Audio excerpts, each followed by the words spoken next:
भैया मेरे राखी के बंधन को निभाना। 1959 में आई फिल्म छोटी बहन का ये जो गीत है, इसे गाया था स्वर कोकिला लता मंगेशकर ने। और 67 साल बाद आज भी ये गीत रक्षाबंधन का एक प्रतीक है। ऐसा कोई रक्षाबंधन नहीं होगा जब ये गीत बजता ना हो। इसे संगीत दिया था शंकर जयकिशन ने और गाने के बोल शैलेंद्र के थे। अब रक्षाबंधन का पर्व है तो इस गीत की चर्चा जरूरी है। लेकिन अगर आप ये सोच रहे हैं कि चर्चा आज हम रक्षाबंधन पर करेंगे तो ऐसा नहीं है। हाँ, उत्तर प्रदेश की जो आधी आबादी है, कैसे रक्षाबंधन के समय उन्हें साधने की, उनका सबसे बड़ा हितैषी बनने की और उनका भाई बनने की जो एक होड़ सी मची हुई है, चर्चा उस पर होगी।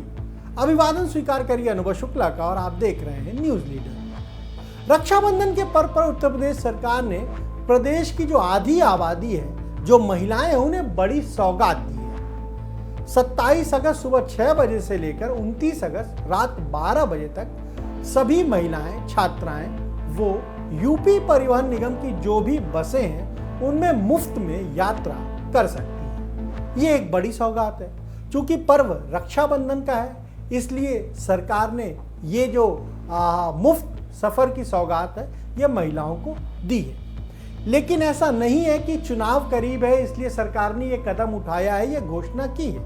इससे पहले भी जब रक्षाबंधन का पर्व आया तो सरकार ने ये सुविधा महिलाओं को प्रदान की हुई थी। लेकिन हाँ, 2 दिन पहले जो कैबिनेट ने एक अप्रूवल दिया लोकमाता अहिल्याबाई मातृशक्ति योजना का, उसका जरूर चुनाव से कुछ ना कुछ कनेक्शन लगता है। क्योंकि 2022 में बीजेपी ने अपने संकल्प पत्र में यह घोषणा की थी कि यूपी में 60 वर्ष से अधिक उम्र की जो महिलाएं हैं उन्हें बस में मुफ्त यात्रा करने को मिलेगी। अब 22 के घोषणा पत्र में ये बीजेपी ने कहा था, संकल्प पत्र में ये घोषणा की थी और अब कैबिनेट ने उसे अभी अप्रूवल दिया है। यानी जब 27 के लोकसभा चुनाव होने में 4-5 महीने का ही वक्त है, तो इसकी टाइमिंग को लेकर तो सवाल जरूर उठ रहा है। कहा जा रहा है कि चुनाव करीब है, इसलिए आधी आबादी यूपी में जो महिला वोटर हैं उनकी संख्या 6 करोड़ 9 लाख से ज़्यादा है।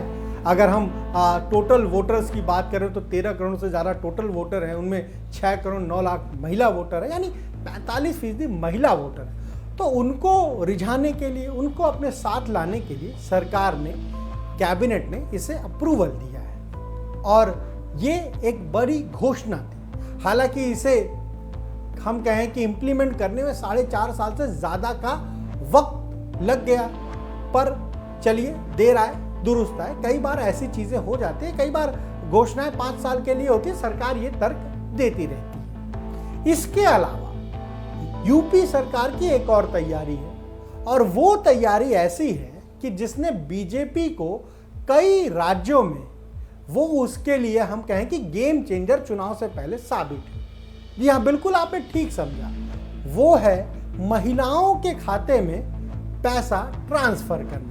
यानी डायरेक्ट बेनिफिट स्कीम के तहत महिलाओं को पैसा उपलब्ध कराना। चर्चा यूपी के सियासी गलियारों में यही है कि योगी सरकार एक ऐसी योजना लाने जा रही है जिसमें यूपी की जो महिलाएं हैं, एक क्राइटेरिया होगा, उनको उनके खाते में 50,000 रुपये सरकार भेजेगी।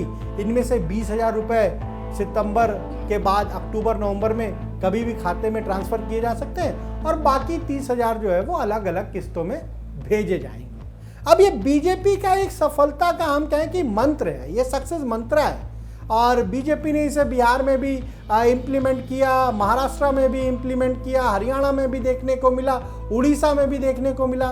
तो वहाँ बीजेपी को इसका फ़ायदा मिला, गेम चेंजर स्कीम साबित हुई, बीजेपी सत्ता में आ गई। और यूपी में जब 2027 के लिए सियासी रण छिड़ेगा तो बीजेपी इसके जरिए जो भी विपक्षी दल है उन्हें मात देने की पूरी तैयारी ज़रूर करेगी। इसके अलावा जो छात्राएं हैं उन्हें स्कूटी देने की योजना को भी कुछ समय पहले सरकार ने अप्रूवल कैबिनेट में दिया था, वो भी एक बड़ी स्कीम है, उसकी भी घोषणा पहले हुई थी, लेकिन अब उसे भी इम्प्लीमेंट किया जा रहा है।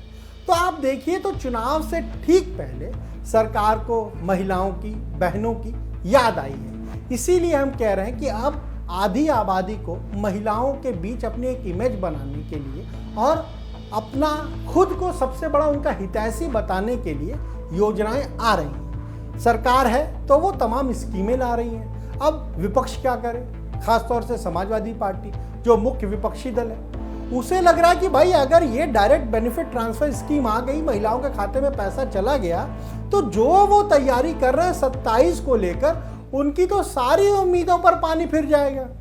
इसीलिए अखिलेश यादव समाजवादी पार्टी के अध्यक्ष हैं, उन्होंने जब एक दिन पहले प्रेस कॉन्फ्रेंस की समाजवादी पार्टी कार्यालय में की, तो वहां पर सांसद डिंपल यादव, उनकी पत्नी, और इसके अलावा पार्टी की जो महिला, चाहे सांसद हो चाहे महिला विधायक हो, उन सभी को मंच पर बैठाया था। और वहां पर क्या अनाउंसमेंट ये की गई कि अगर हम सत्ता में आएंगे तो 40,000 रुपए महिलाओं के खाते में हम भेजेंगे। यानी समाजवादी पार्टी को भी ये लग रहा है कि बीजेपी अगर वो गेम चेंजर स्कीम यूपी में भी लाई, जिसने उसे हरियाणा में, महाराष्ट्र में, उड़ीसा में, इसके अलावा बिहार में जीत दिलाई है, तो उनके लिए ये चुनाव बहुत मुश्किल हो जाएगा। इसीलिए अखिलेश यादव ने प्रेस कॉन्फ्रेंस तो की, लेकिन उसमें चेहरा बनाया डिंपल यादव, पार्टी की महिला सांसदों को, और उनके जरिए संदेश प्रदेश की महिलाओं को देने की कोशिश की कि भाई हम भी अगर सत्ता में आएंगे तो हम 40,000 रुपए देंगे। इसे समझना बेहद जरूरी है कि चुनाव से ठीक पहले आखिर सरकार को, विपक्ष को महिलाओं की इतनी याद क्यों आ रही है। सीधी सी बात है, क्योंकि अगर हम जो आंकड़े हैं उन्हें देखें तो आप आसानी से समझ जाएंगे। महिला वोटर्स यूपी में 45% से ज़्यादा हैं, और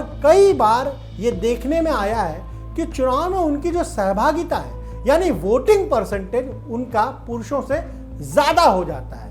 और अगर वो जिसके साथ चली जाएंगी तो फिर सत्ता में आने से उन्हें कोई रोक नहीं सकता। इसीलिए चुनाव से ठीक पहले हर कोई अपने आप को इन महिलाओं का सबसे बड़ा, जो हम कहें कि मददगार है, वो बनने में जुटा हुआ है, उनका बड़ा भाई खुद को साबित करने में जुटा हुआ है।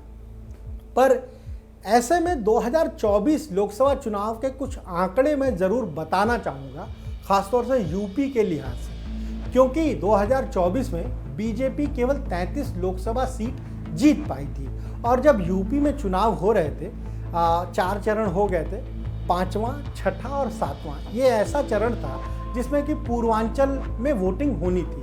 और जब वोटिंग 5वें चरण में हुई, 6ठे चरण में हुई, 7वें चरण में, तो एक आंकड़ा बहुत दिलचस्प था जिसे कि कई जगहों पर चर्चा की गई। वो आंकड़ा ये था कि भाई 5वें चरण में महिलाओं ने ज़्यादा वोटिंग की, उनका वोटिंग परसेंटेज पुरुषों से ज़्यादा था। तो 6ठे चरण में भी यही जो आंकड़े थे उसी तरह के रहे, वहाँ पर भी महिलाओं का वोटिंग परसेंटेज पुरुषों से ज़्यादा था, वो भी पूर्वांचल का हिस्सा था, वहाँ चुनाव हो रहे थे।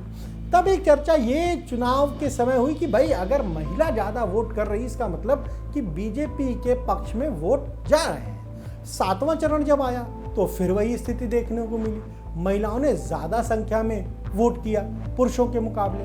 तो 5वें, 6ठे और 7वें चरण में एक आंकड़ा, एक फिगर ये निकल कर आया कि भाई महिलाओं ने, फीमेल ने मेल से ज़्यादा वोटिंग की है। बीजेपी इसे अपने पक्ष में मानने लगी, उसे लगा कि अब ये हमारे फायदे में और हमें इसका फायदा मिलेगा, पूर्वांचल में हम ज़्यादा सीटें जीतेंगे।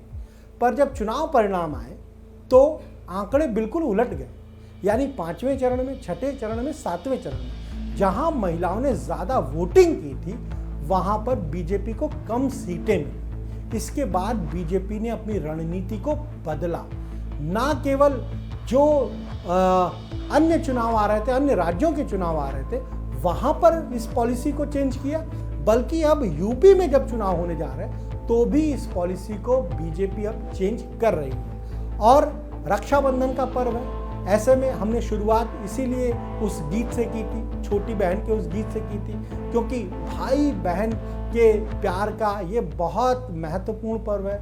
बहुत हम कहें कि इसके जरिए जो हम कहें कि उनका जो रिश्ता है वो एक दूसरे के प्रति किस तरीके से रहते हैं, कितना स्नेह प्यार देते हैं, ये रक्षाबंधन का पर्व बताता है। और चुनाव से ठीक पहले सियासी दल, उनके जो नेता हैं, वो खुद को अब आधी आबादी के बीच में अपने आप को उनका बड़ा भाई साबित करने में जुटे हैं। लेकिन चुनाव के वक्त ये महिलाएं, ये आधी आबादी तय करेंगी कि उनका जो मददगार है, उनकी जो सुध लेने वाला है या फिर उनका भाई असल में है कौन। आज इस वीडियो में बस इतना ही।